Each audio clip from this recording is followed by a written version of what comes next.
My intentions of making this video is to take the veil from my brothers and sisters' eyes and lead them to the truth. The adversary wishes to take as many as he can to hell, but Yahusha wishes to lead us to life. Throughout the delusions of false religions and man-made traditions, many have been led astray, but it's time to wake up. Islam. Some of the information presented comes from an ex-Jesuit priest of the Roman Catholic Church who later converted to Protestant Christianity. This important information has been suppressed for obvious reasons. Exposing its truth would bring problems to both the Catholic Church and Islam. But why are these two religions being mentioned together? Well, let's find out. A Jesuit cardinal named Augustine Bia showed how desperately the Roman Catholics wanted Jerusalem at the end of the 3rd century because of its religious history and its strategic location. The holy city was considered a priceless treasure. So they created a scheme to make Jerusalem a Roman Catholic city. And who would they use to get the job done? The children of Ishmael. The Arabs fell victim to one of the most clever plans ever devised by the powers of darkness. To put it simply, the Roman Catholic Church is behind the creation of Islam through the help of Muhammad and the deception of the adversary. Their motive was to create Islam, use the children of Ishmael, and destroy Jerusalem and the Hebrews. Prior to this, there was little to no distaste between Hebrews and Arabs.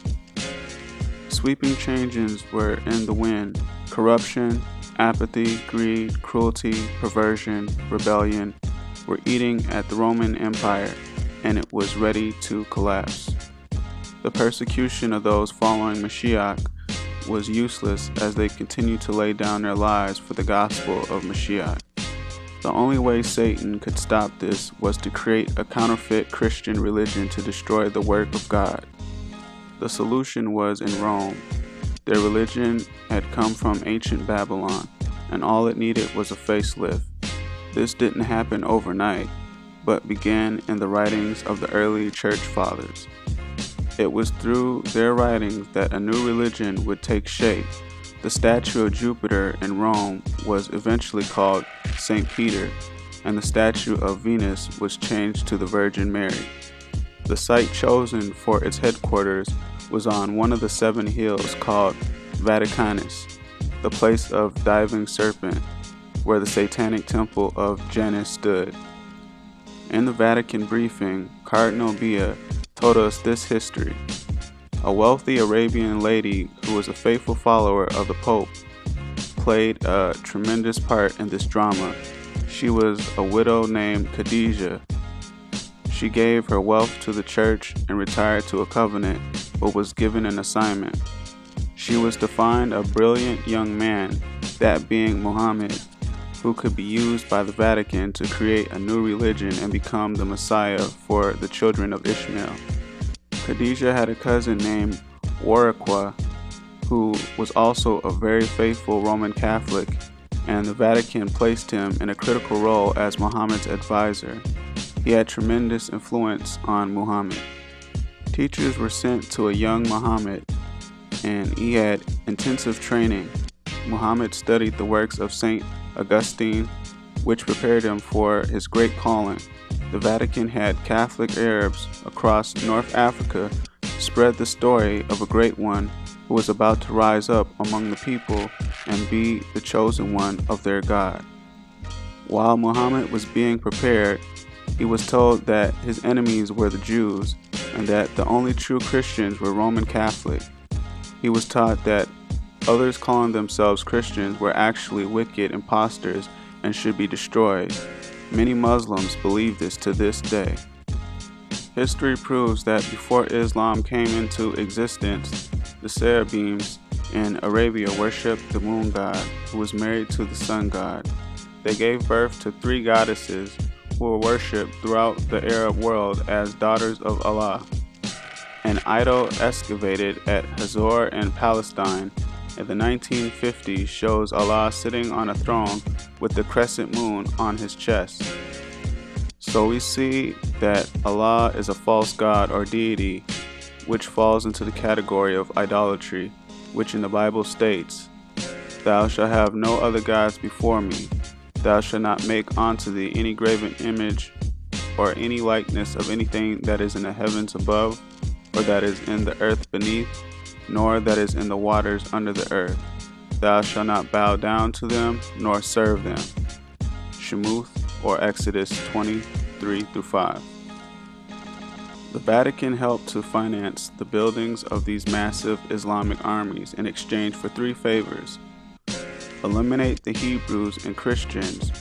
The latter were regarded as true believers, which they called infidels. 2. Protect the Augustine monks and Roman Catholics. 3. Conquer Jerusalem for His Holiness in the Vatican. As time went by, the powers of Islam became tremendous. Hebrews and true Christians were slaughtered, and Jerusalem fell into their hands. Roman Catholics were never attacked, nor were there shrines. But when the Pope asked for Jerusalem, he was denied. Under Waraqa's direction, Muhammad wrote that Abraham offered Ishmael as a sacrifice instead of Isaac. Muhammad removed Isaac's name and inserted Ishmael's name. As a result of this, faithful Muslims built a mosque, the Dome of the Rock, in Ishmael's honor, on the site of the Hebrew temple that was destroyed in 70 AD. This made Jerusalem the second most holy place in the Islamic faith. So we see evidence of the Vatican behind Islam. So let's look at further information pertaining to Muhammad. These excerpts come from the book From Babylon to Timbuktu by Rudolph R. Windsor. When Muhammad was born, many Arabs were still worshiping the sun, stars, spirits, and idols. As a youth, Muhammad was illiterate. However, he was still eloquent with motivating men with the power of his words. Before I go further, I'd also like to state that the Bible predates that of the Quran. The Bible is estimated to be 3,500 years old, while the Quran is only 1,400 years old, proving that the Bible was before the Quran and Islam.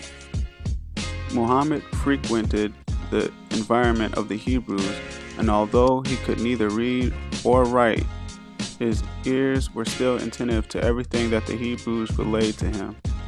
Muhammad learned and extracted much from the Hebrew religion and incorporated it into his new religion, Islam. This explains why there are so many similarities between Yashrulites and Muslims. Muhammad adopted many principles of the Hebrew faith and belief of one God.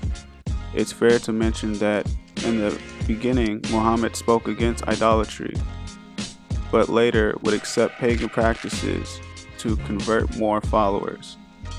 Mecca was known as the land of idolatry, having a different idol or deity for every day of the year.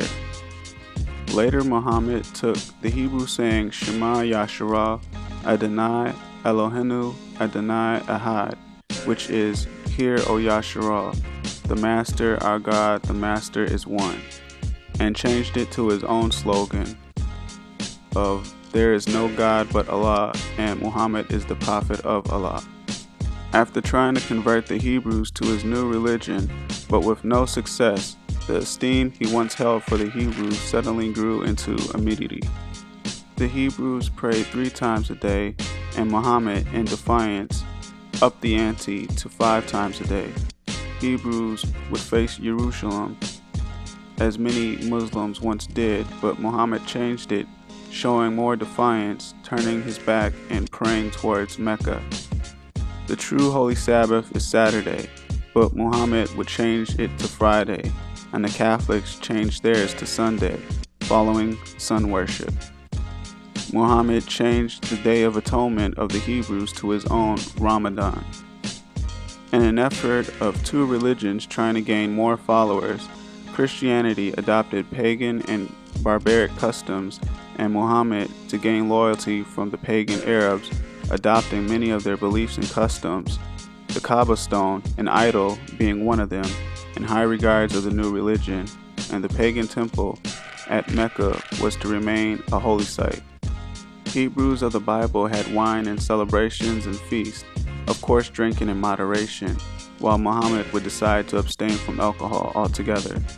Celibacy in the Bible is a form of purity, while Muhammad wrote in his new religion celibacy was a sin. So the question remains, shall I follow the true faith of my fathers, Abraham, Yitzchak, and Jacob, or a false counterfeit religion? Yirmiyahu or Jeremiah 16:19. O Yahuwah, my strength and my fortress and my refuge in the day of my affliction, the nation shall come unto you from the ends of the earth, and shall say, surely our fathers have inherited lies, vanity, and things in which there is no profit. Muhammad, however, is of the lineage of Ishmael. However, Muhammad was not a prophet. It's even stated within the Quran. Surah 29, Al-Ankabut, Ayah 27. We bestowed upon him Isaac and Jacob, and caused prophethood and revelation to continue among his offspring. Ishmael is not mentioned among the offspring of prophethood. In the Bible, it states, Bereshith or Genesis 17:22, and Elohim said, Sarah, your wife, shall bear you a son indeed, and you shall call his name Yitzchak, and I will establish my covenant with him for an everlasting covenant, and with his descendants after him. And as for Ishmael, I have heard you. Behold, I have blessed him, and will make him fruitful, and will multiply him exceedingly. 12 princes shall he beget, and I will make him a great nation. Now I want to take a moment to also state, after the Bible was translated into Arabic, this story was said to have encouraged the Arabs of becoming a great nation, and also was used as motivation for Muhammad and his new religion and vision. Verse 21, But my covenant will I establish with Yitzchak, whom Sarah shall bear unto you at this set time in the next year. So now we understand that Muhammad was not a prophet, but merely just a man used by Satan and the Vatican in an attempt to gain control of the holy city while also murdering true followers of Mashiach, and therefore installing the false religion of Islam. Let's go further. One of the confessions is that Muhammad brought Islam from the angel Gabriel, and as we have previously found out, the Vatican is behind the creation of Islam. But for the sake of argument, let's look at some parallels. 2 Corinthians 11:14-15. And no marvel, for Satan himself is transformed into an angel of light.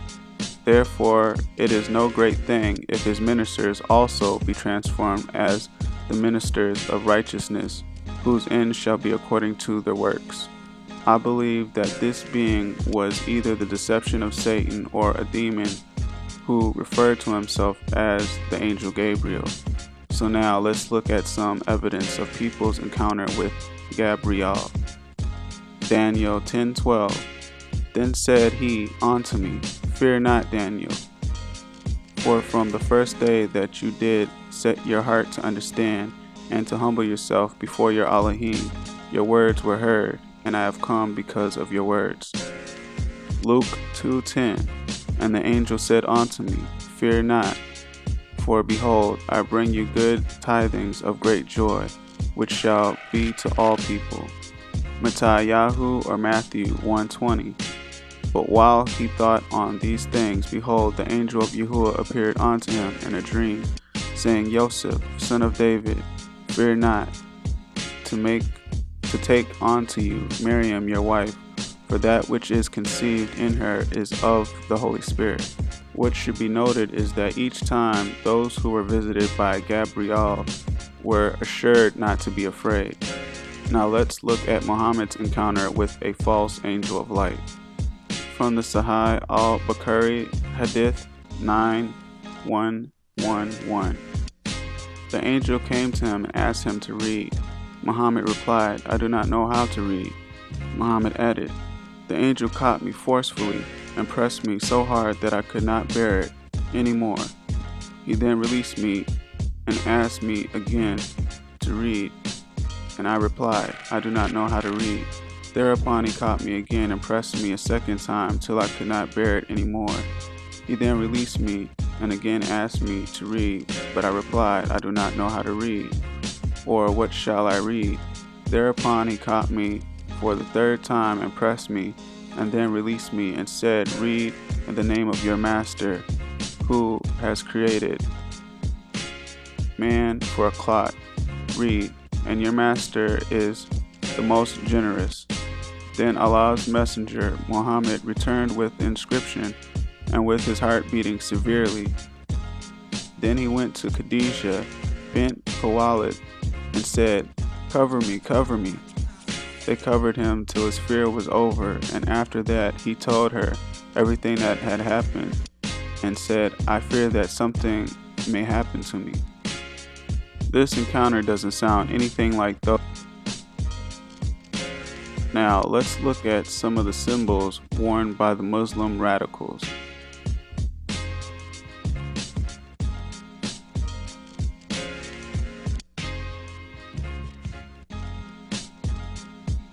Also, when we look at the Baphomet, we see a crescent moon and a star, although not perfectly placed as the Islamic emblem. Now, moving on to modern or American Islam. Many brothers and sisters like to argue that the Bible is the white man's book, but this is false. Not to spend too much time on this, but I'll give an example and explanation. Although many presented the Bible before enslavement, ravaging, murdering of people, such as those of the Latinos, Native Americans, and Negroes, the 9 Latino and Native tribes were exiled during the Assyrian captivity prior to the Negro tribes of the Southern Kingdom, who were exiled after the Roman Empire destroyed Jerusalem and the Temple in 70 AD. This is prophesied in Luke 21:21, 1 through 24. And when you shall see Jerusalem surrounded with armies, then know that its desolation is near. Then let them who are in Judah flee to the mountains, and let them who are in the midst of it depart out, and let not them that are in the country enter into it. For these are the days of vengeance, that all things which are written may be fulfilled. But woe unto them that are with child, and to them that nurse children in those days. For there shall be great distress in the land, and wrath upon this people. And he shall fall by the edge of the sword, and shall be led away captive into all nations. And Jerusalem shall be trodden down by the Gentiles, until the time of the Gentiles be fulfilled. This directly parallels with the Negroes through the world dispersed in various countries through slavery. After our exile from our true homeland, which would actually be what we know today as Israel, Rome and the Vatican, being synonymous, have withheld our true history and books, including the Bible. Those later in the position of power wickedly use the Bible to justify their evil actions. An example of this would be if a man says, in the name of God, if you're not Catholic, I'll kill you. It does not state in the Bible to kill someone if they are of a different faith. The error would be the man falsely murdering someone on his own interpretation and wicked intention. The act still is evil and still would be considered wicked despite him proclaiming killing someone in the name of God. The same can be said for church groups going out telling people God hates them if they're gay, or brothers out there telling people God's going to destroy you, XYZ, or even churches out there saying they love Jesus, but they hate niggers. None of these people are in a position to judge anyone, yet falsely use God or the Bible to justify their hate or ideologies. The Bible states in Yohanan or John 16:2, they shall put you out of the synagogue. Yeah, the time comes that whoever kills you will think that he does God's service. What this is pretty much stating is that people will spew hate and even kill thinking that they're doing a service for God. 2 Kepha or 2 Peter, knowing this first, that no prophecy of the scripture is of one's own interpretation. Like I said, people erroneously come to their own conclusion or interpretation and then try to justify the act by incorrectly citing the Bible. The point I want to make is that the Bible is the true book of the blacks, Latinos, and Native Americans, and it is our book, not the white man's book. It even tells you the color of the true Hebrews of the Bible. One example of this is Yirmiyahu or Jeremiah 14:2. Yehuda mourneth, and the gates thereof languish. They are black unto the ground, and the cry of Jerusalem is gone up. They are black to the ground, meaning we come in many shades of the ground or dark brown. In the process of looking this up, I should also state that I noticed they've changed the verse for obvious reasons, that being to hide the truth. Now let's look further. Beards come from the Bible, as it was a distinguishing custom for the Hebrew men. Not eating unclean animals, blood, or pork also comes from the Bible. Islam has adopted much of its customs and knowledge from the Bible. As previously stated, Islam is a counterfeit religion created to lead astray not only the Hebrews but also descendants of Ishmael and Abraham's other sons from his wife Keturah. But as for you, black Latinos and native Muslims, or those thinking joining, the true faith is our faith, and the true God is your God, Yahuwah, and the true Messiah is his son, Yahusha. Moving forward, so who was Fard Muhammad? He was a white criminal with many aliases, claiming to be a black man, says Los Angeles Herald.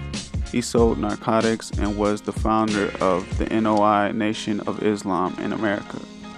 It's said that he arrived in Detroit in 1930, according to Wikipedia, and taught a distinctive form of Islam to the Negro community.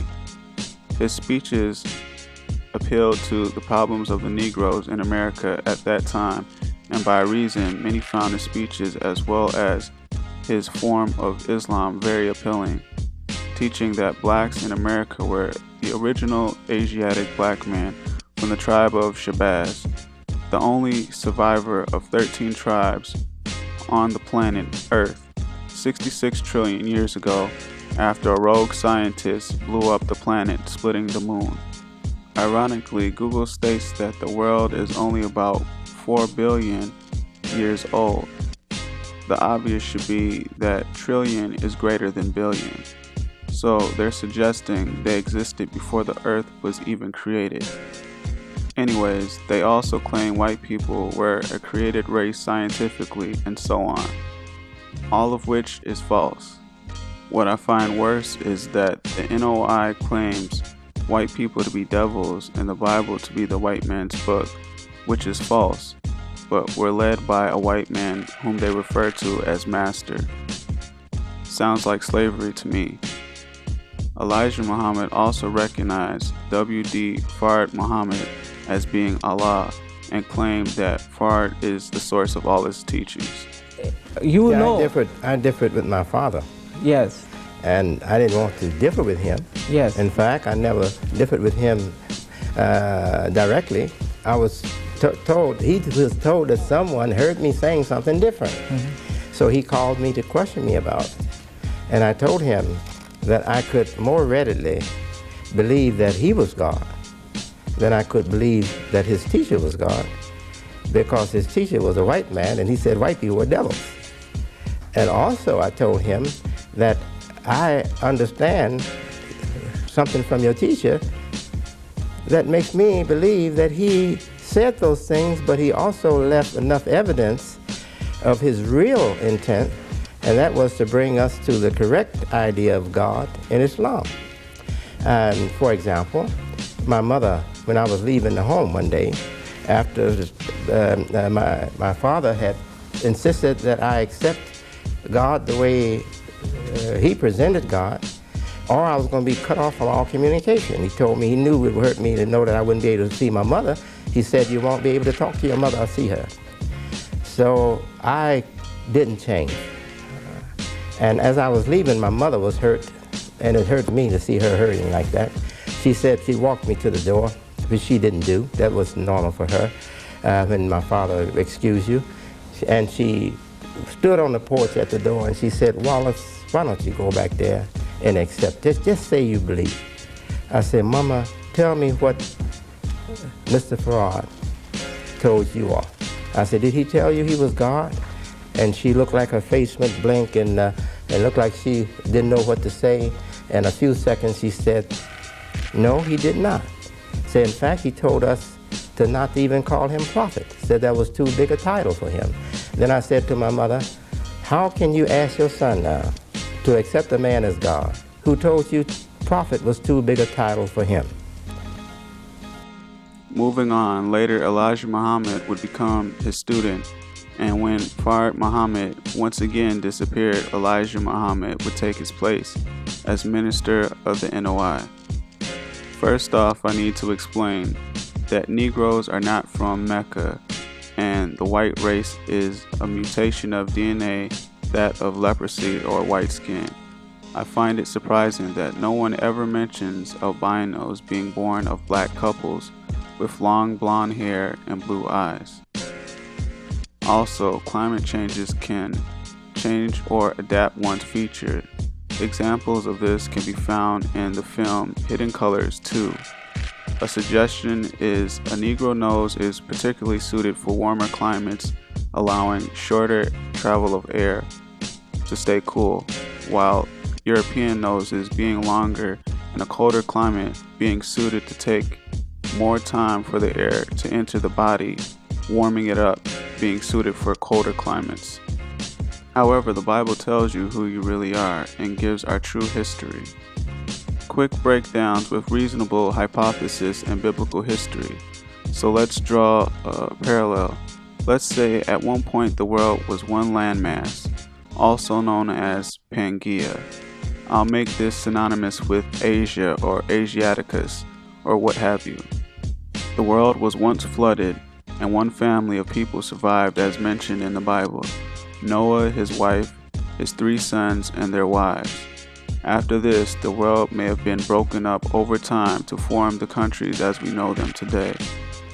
At one point, the world spoke one language until the confusion of tongues at the Tower of Babel, also stated within the Bible. Shem being the oldest according to the book of Jubilees, Japheth being the second son, and Ham being the youngest. These 3 sons would be all of our progenitors who we come from. One of the first distinctions drawn is that Esau was the brother of Jacob, born red and hairy all over as stated in Bereshith or Genesis 25:25, and what people resemble this today. He is the progenitor of the white races, although I believe his descendants and Japheth's have mixed, many becoming white or lighter. This can be found in the book of Babylon to Timbuktu, page 23, while others such as Germanic people and Europeans, Mongoloids, and more pertain to Japheth. Ham, on the other hand, was the progenitor of the African races: Canaanites, Philistines, Jebusites, Hittites, Ethiopians, Somalians, the real Egyptians or Mizrites, and more. Shem is the progenitor of blacks, Latinos, and Native Americans, Indians of India, Midians, Moabites, Ammonites, just to name a few. Ishmael, according to the book of Jubilees, his sons, and the sons of Abraham from his 3rd wife Keturah, after mixing, would become the Arab nations and Ishmaelite nations. Arabs later had Edomite women for slaves, and some would even rape these women. The same can be said about the Moors. The people of Black, Latino, and Native Americans come from Yitzhak's seed through his son, Jacob. Hamites and Ishmaelites are 2 different nations compared to Negroes of America and those that remain in Africa and scattered throughout the 4 corners of the earth, and are not Arabic in descent, nor are they from Mecca. The Zandervan Bible Dictionary confirms this further. Ham, the youngest son of Noah, born probably about 96 years before the flood, and one of 8 persons to live through the flood. He became the progenitor of the dark races, not the Negroes, but the Egyptians, Ethiopians, Libyans, and Canaanites. So we are not Africans, nor are we or were we Arabs from Mecca. We are Yashrulites. The people in the Bible are us. So the created stories of Islam or the NOI are false. What this boils down to is this: the Bible is our true history and culture, and the original faith leading to our Heavenly Father, Yahuwah, and His Son, Yahushua HaMashiach. And as for the false white Jews you see today, they are merely imposters of true Hebrews of the Bible. Need further confirmation of this? Revelations 2:9. I know thy works, and tribulation, and poverty, but thou art rich. And I know the blasphemy of them which say they are Jews, and are not, but are the synagogue of Satan. This pertains to the white Jews who are impostors of the true Hebrews of the Bible. Lastly and unexpectedly, Hitler's testimony before death to a soldier. Hitler says even in his death he will start World War III. One of his soldiers asked how. Hitler replied, "The day mankind finds out what I was trying to defend this nation, Germany, from, then that's the day World War III will start. For on that day mankind will learn that I was trying to save my nation from the Freemasons, the Illuminati, and the Jews. For if the Americans win the war, then they will conquer the world and forever be a slave to the Jews, and they will try to conquer God. Do you know who America has in its possession?" "No," the soldier replied. "The Americans have the jewels of God. The Americans have stolen God's precious jewels." "What do you mean, his precious jewels?" the soldier asked. Hitler said, "America has stolen the Jews of God, His jewelry, the Negroes. They are the true Hebrews. What a foolish move on a direct challenge to God. And they plan on moving these false white Jews into the state of Israel." So we even see that Hitler knew who we truly were. So after all of that, my intention is this: if Muhammad, along with others such as Buddha, are in hell according to those who have had near-death experiences or hell testimonies, they also led their followers to the same fate. My hope is to prevent this from happening to you. Not I, but our Heavenly Father and His Son, for those in or considering Islam or Buddhism. My intent is to lead you to truth, to the true Creator of the world, and to His Son, Yahushua, because only through Him can we be saved. I should also mention that I'm not prescribing any religion to you, but only sharing information revealed to me and passing it on to you. To those seeing this, I hope you take heed to the information presented and also take time to do the research for yourself. And to you and yours, be blessed and Shabbat Shalom.